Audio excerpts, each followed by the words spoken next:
On the table here, or in my hand, is a very simple garage door opener with two push buttons. I've just changed the battery in it. In this video I'll show you the parts very simply and what goes on in changing the battery. You are going to need a dual layer screwdriver to take out the one screw in the casing. If you lose this one screw, that's tragic because nothing else holds the two halves of the case together. There are no seals. This is not a watertight design, so any rainwater that gets in can destroy the battery or the circuit board or whatever you have inside. The upper half comes off like this, and this is what you'll see.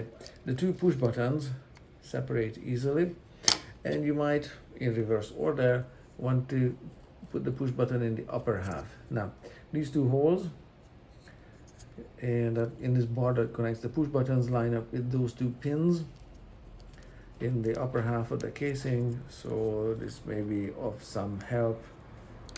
I don't know about your manual dexterity, but usually helps. This is how the circuit board and the battery look like, and they just come out like this. That hole in the circuit board doesn't line up with that index pin there. That is just a spacer to hold the circuit board up and away from the bottom of the casing. And this horizontal bar that's the good battery. The horizontal bar rests the bottom of the circuit board like so, in that position. These are two micro switches that would open the two garage doors. And on the circuit here, I want to point out, it's very tiny.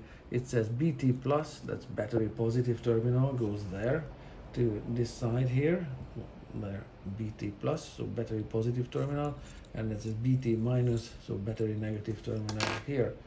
And of course, so polarity is printed on the battery. There's the plus, so this is how it goes in with a little bit of prying, like so, minimal.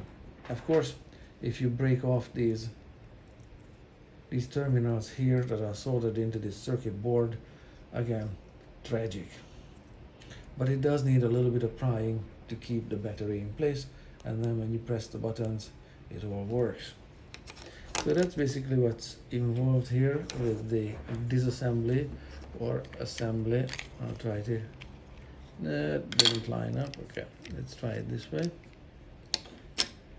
It's a little bit more of a, needs a little bit of patience and TLC. Might want to line up the buttons this way. Thereabouts. So that's snapped together well enough, and put that one screw in.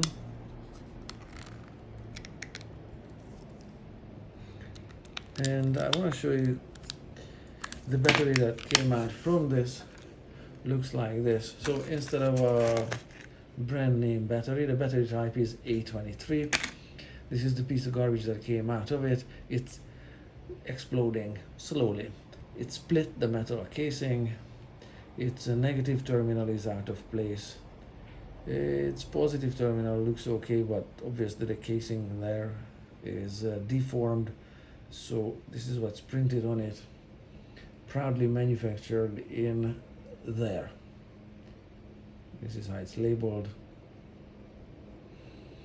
May explode or leak. Yeah, it definitely does. This is just slowly, the negative terminal here is lifting off as the paste and everything is expanding and slowly exploding. So there you have it. Put in a decent battery.